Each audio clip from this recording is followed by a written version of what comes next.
সহকর্মীর বাহুর উপরের অংশে হাত রাখার পর সমালোচনার মুখে পদত্যাগ করেছেন নিউজিল্যান্ডের বাণিজ্য মন্ত্রী অ্যান্ড্রু বেইলি। গত সপ্তাহে তিনি ওই সহকর্মীর বাহুতে হাত রাখেন। অনেকে এটাকে বেইলির কর্তৃত্বমূলক আচরণ বলে ব্যাখ্যা করেছেন।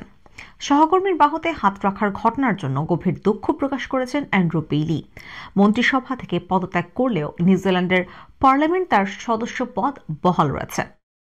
নিজের পদত্যাগের বিবৃতিতে বেইলি বলেন, আপনারা জানেন, মন্ত্রণালয়ে আমার দপ্তরে পরিবর্তন আনার জন্য অধৈর্য হয়ে পড়েছি। বিবৃতিতে বেইলি আরও লেখেন, গত সপ্তাহে কাজ নিয়ে এক সহকর্মীর সঙ্গে আমার প্রাণবন্ত আলোচনা হয়। আলোচনা বেশ দীর্ঘ সময় গড়ায়।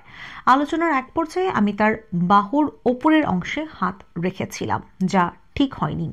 এই ঘটনায় তার বিরুদ্ধে একটি অভিযোগ আনা হয়েছে বলে বেইলি নিজেই জানিয়েছেন। বেইলি পদত্যাগ করেন গত শুক্রবার।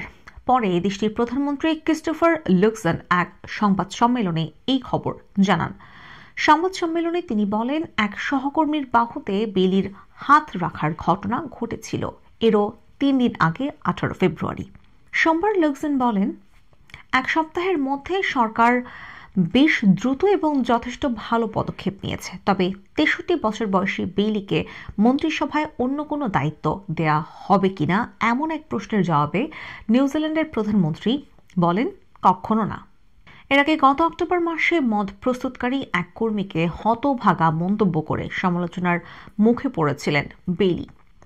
তুচ্ছ তাচ্ছিল্য করার পাশাপাশি বেইলি ওই কর্মীর কপালে ইংরেজি অক্ষর এলের মতো আকৃতি করে নিজের আঙুল দেখিয়েছিলেন। ওই ঘটনায় তিনি পরে জনসম্মুখে ক্ষমা চেয়েছেন।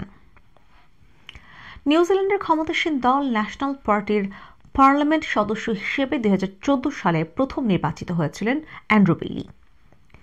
2023 সালের শেষে অনুষ্ঠিত নির্বাচনে লুক্সেন প্রধানমন্ত্রী নির্বাচিত হওয়ার পর বেইলিকে বাণিজ্য ও ভোক্তা বিষয়ক মন্ত্রী, ক্ষুদ্র ব্যবসা ও উৎপাদন বিষয়ক মন্ত্রী এবং পরিসংখ্যান মন্ত্রী নিয়োগ দেওয়া হয়।